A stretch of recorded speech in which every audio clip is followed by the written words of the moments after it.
انا للہ و انا الیہ فاطمہ ہے یہ ملعون. اب آپ یہ مکالمہ سنیے، پورا مکالمہ بیان نہیں کروں گا، کچھ جملے. اب آپ مکالمہ سنیے. یہ کہتا ہے اللہ اکبر، جناب زینب سے کہتا ہے خدا، یہ خدا کا نام کہہ رہے، خدا کا شکر ہے کہ اس نے تم لوگوں کو، میں وہ جملہ نہیں کہہ رہا جو لکھا، جو میں نے پڑھا ہے کتاب میں، بس میں کو دوسرا جملہ استعمال، خدا کا شکر ہے کہ اس نے تم لوگوں کو شکست سے دوچار کیا. جو جملہ لکھا ہے وہ اس سے زیادہ سخت ہے. خدا کا شکر اس نے تم لوگوں کو شکست سے دوچار کیا، تمہیں قتل کیا، تمہارا جھوٹ ظاہر کر دیا، نعوذ باللہ. علی کی بیٹی نے جواب دیا، ارے حمد ہے اس خدا کی جس نے ہم کو عزت دی، محمد مصطفیٰ صلی اللہ علیہ وآلہ وسلم کے ساتھ ہمیں پاک و پاکیزہ قرار دیا. ارے رسوا وہ ہوتا ہے جو فاسق ہو، رسوا وہ ہوتا ہے جو فاجر ہو. اب دیکھیے آپ نے سن لیا کہ اس نے جناب زینب سے کہا اور جناب زینب نے جواب دیا، لیکن آپ ذرا سوچئے ایک ماحول کیا ہے. قیدی ہیں جناب زینب، ابھی بھائی کا دکھ سہ کر آئی ہیں، ابھی 72 لاشیں دیکھ کر آئی ہیں. ابن زیاد کی حکومت ہے، عبید اللہ ابن زیاد کی حکومت ہے، لیکن جرت تو دیکھیے علی کی بیٹی کی، جواب دے رہی ہیں سامنے. لیکن اس بدبخت کو اب بھی تسلی نہیں ہوئی. جناب زینب کا دل دکھانے کے لیے کہنے لگا، دیکھا تم نے اللہ نے تمہارے بھائی اور دیگر عزیزوں کے ساتھ کیا کیا. کیا گزری ہوگی جناب زینب کے دل پر، مگر بڑی متانت کے ساتھ انہوں نے پھر جواب دیا. جب اس نے کہا نا دیکھا کیا کیا، کہتی ہیں میں نے تو اچھا ہی اچھا دیکھا. وہ خاصان خدا وہ تھے جن کے لیے شہادت کا درجہ لکھ دیا گیا تھا، اور وہ اپنے پیروں سے چل کر قربان گاہ کی طرف گئے. اور سن، وہ دن بھی دور نہیں جب پیش خدا تیرا اور ان کا مقابلہ ہوگا اور تجھ کو اپنے کرتوت پر جواب دینا پڑے گا. علی کی بیٹی بول رہی ہے. پھر یہ بدبخت فرزند امام حسین امام زین العابدین کی طرف متوجہ ہوا. وہاں ایک مکالمہ اس کا اور جناب امام زین العابدین کا ہوا، یہاں تک کہ ایک لمحہ آیا کہ وہ کہتا ہے علی بن حسین کو قتل کر دیا جائے. جب اس نے یہ کہا علی کی بیٹی دوڑی، جناب زینب کبریٰ دوڑی. دیکھیں اب آپ کو سمجھ میں آئے گا کہ ام المصائب کیوں کہتے ہیں. بھتیجے سے لپٹ گئی اور کہا مجھے بھی ان کے ساتھ ہی قتل کر دو. جناب زینب کے اس انداز کے بعد وہ اپنے ارادے سے باز آ گیا. علی کی بیٹی کا جلال ہے. کہنے لگا اچھا رہنے دو، نہ کرو قتل، یہی ان عورتوں کو لے کر جائے گا.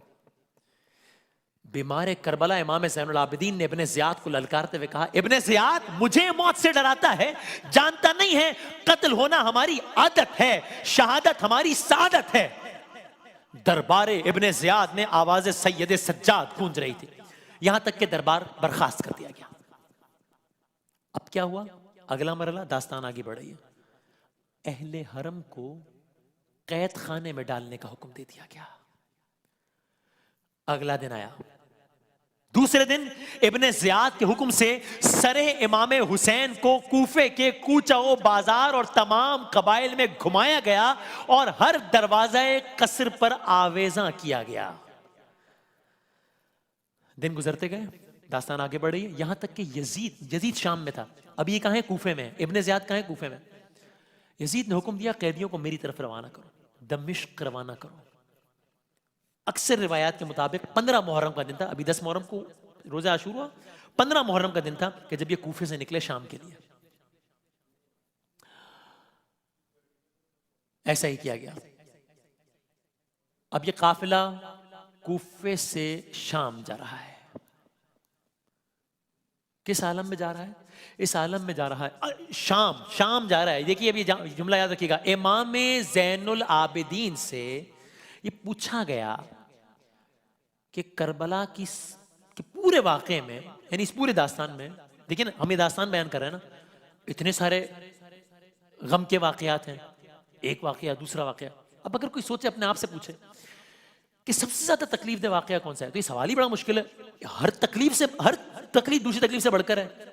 کوئی سوچے سب سے زیادہ تکلیف کا واقعہ کون سا ہے. یہ سوال ایک شخص نے امام زین العابدین سے پوچھ لیا، سب سے زیادہ تکلیف کہاں ہوئی؟ ایک جواب دیا، 3 دفعہ وہی بات دہرائی کہ سب سے زیادہ سخت منزل یہ تھی. کیا؟ امام حسین کا شہید کیا جانا؟ نہیں. علی اکبر کا شہید کیا جانا؟ نہیں. علی اصغر کا شہید کیا جانا؟ نہیں. عباس کے بازو کا جدا ہونا؟ نہیں. امام زین العابدین نے 3 مرتبہ کہا الشام الشام الشام. شام میں ایسا کیا ہوا؟ سنیے، قافلہ شام جا رہا ہے، اس عالم میں جا رہا ہے کہ نیزوں پر سر ہیں، عابد بیمار کی یعنی کہ امام زین العابدین کی گردن میں طوق ہے، اور جان بوجھ کر عراق سے دمشق جانے کا وہ راستہ اختیار کیا گیا جس میں آبادیاں زیادہ پڑتی ہیں۔ قافلہ شام پہنچا، اکثر روایات کے مطابق یکم صفر 61 ہجری۔ شام کے بازاروں کو خاص اہتمام سے سجایا گیا تھا کہ باغیوں کا ایک گروہ آ رہا ہے، قیدی بنا کر لایا جا رہا ہے۔ مجمع، اب آپ ذرا سوچئے، تھی بہن عباس کی نظریں عوام الناس کی، مجمع کتنا تھا؟ مجمع اتنا تھا کہ آفتاب نکلنے کے ساتھ ہی داخل ہونے کے باوجود کہیں زوال کے وقت کوئی دربار یزید پہنچ سکتا تھا، اتنا مجمع تھا شام۔ امام زین العابدین سے پوچھا تھا نا کسی نے، سنی اشعار میں منحال، ایک امام زین العابدین سے یہ بھی پوچھا کہ مولا آپ اتنا روتے ہیں، اتنا گریا کرتے ہیں، کیوں اتنا گریا کرتے ہیں آپ؟ شہادت تو آپ کی میراث ہے، آپ روتے ہیں۔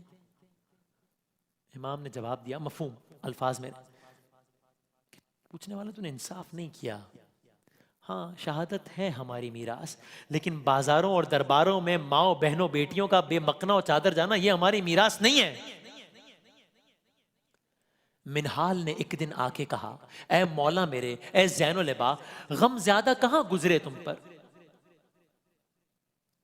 دل تھام لیا، خوں رونے لگے، خوں روتے ہوئے بس اتنا کہا، الشام الشام الشام۔ منحال، میں کیسے زندہ ہوں، پل پل جیتا ہوں، مرتا ہوں، ان آنکھوں نے جو کچھ دیکھا، ایک یہ بھی میری میراث تھی کیا؟ بھارا شام داخل ہوئے، ایک عجیب واقعہ ہوا شام میں۔ کیا؟ جب اہل بیت نبوت حالت اسیری میں دروازہ مسجد دمشق پر پہنچے، ایک بوڑھا آیا، کہنے لگا حمد ہے خدا کی، نعوذ باللہ، حمد ہے خدا کی جس نے تم کو قتل کیا اور یزید کو تم پر غلبہ عطا کیا۔ یہ سن کر بیمار کربلا نے اس سے فرمایا، ارے تو نے یہ آیت پڑھی ہے؟ قرآن مجید کی آیت ہو رہا ہے، قل لا اسألکم علیہ اجرا الا المودۃ فی القربہ۔ کہا ہاں میں نے سنی ہے آیت۔ کہا وہ رسول کے ذی القربہ ہم ہیں جن کی محبت تم پر فرض کی گئی ہے۔ وہ شخص خاموش ہو گیا۔ امام نے کہا تو نے یہ آیت پڑھی ہے، انما یرید اللہ لیذھب عنکم الرجس اہل البیت ویطہرکم تطہیرا۔ کہا ہاں میں نے آیت پڑھی ہے۔ کہا ارے وہ اہل بیت نبوت ہم ہیں جن کو خدا نے ہر قسم کے رجس سے، برائی سے پاک رکھا ہے۔ وہ شخص حیران ہو گیا، پوچھتا ہے خدا کی قسم تم وہی ہو؟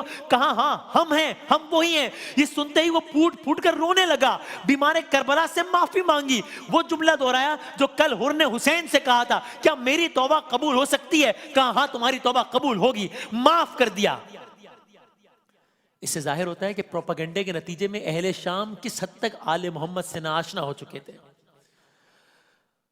یہ بھی کہا جاتا ہے کہ جب یہ قافلہ شام داخل ہو رہا تھا نا، تو یزید اپنے محل کی چھت سے نظارہ کر رہا تھا۔ جو ہی اسے شہداء کے سر نظر آئے، یہ بدبخت کہتا ہے آج میں نے محمد سے اپنے قرضے وصول کر لیے۔ داستان آگے بڑھتی ہے۔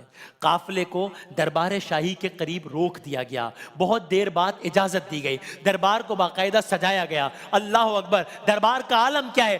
یزید شطرنج کھیل رہا ہے، یزید کے ہاتھ میں شراب ہے۔ اللہ اکبر! نبی کی نواسی، علی کی دلاری، دربار میں یزید کے اس عالم میں کہ اس کے ہاتھ میں شراب ہے، اور یہ بدبخت اس وقت کہتا ہے کاش میرے جنگ بدر والے بزرگ زندہ ہوتے اور یہ سب دیکھتے تو خوش ہو کر مجھے دعائیں دیتے۔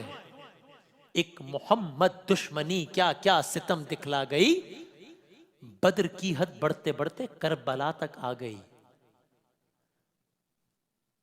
آگے کیا کہتا ہے؟ کہتا ہے یہ سب بنی ہاشم نے حصول سلطنت کے لیے کھیل کھیلا تھا، نہ کوئی خبر آئی تھی، نہ کوئی وحی نازل ہوئی، سب جھوٹ تھا۔ یہ سننا تھا۔ علی کی بیٹی کھڑی ہوئی اور وہ خطبہ دیا۔ دیکھیے سوچئے، یزید کا آج بھی شام میں وہ جگہ موجود ہے، اور آج بھی یزید کا وہ دربار دیکھا جائے تو وہ جو سٹرکچر ہے آج کے دور کے اعتبار سے بھی وہ ایک ہیوج سٹرکچر ہے، اور آج بھی وہ جگہ باقاعدہ مارک ہوئی ہیں کہ اس جگہ پر یزید بیٹھا تھا، ایک اونچائی پر ہے وہ جگہ، اس جگہ پہ جناب زینب کھڑی تھی۔ علی کی بیٹی یزید کے دربار میں یزید کو للکار رہی ہے، خطبہ دیا۔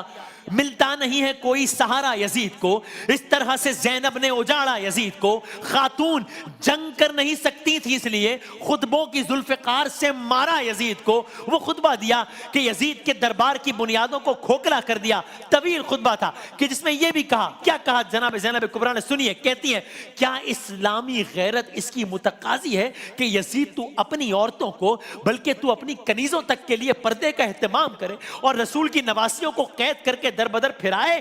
اگلا جملہ اس سے بھی زیادہ کمال کا ہے، کہا اے یزید یہ تو انقلاب زمانہ نے یہ نوبت پہنچا دی ہے کہ میں تجھ سے بات کر رہی ہوں، ورنہ میری نظروں میں تیری اتنی بھی وقت نہیں ہے، ارے میں تو تیری سرزنش کو بھی اپنے لیے مصیبت خیال کرتی ہوں۔ علی کی بیٹی بول رہی ہے، یہاں تک کہ یزید نے بھی لب حسین کے ساتھ اس گستاخی کا ارادہ کیا جو کل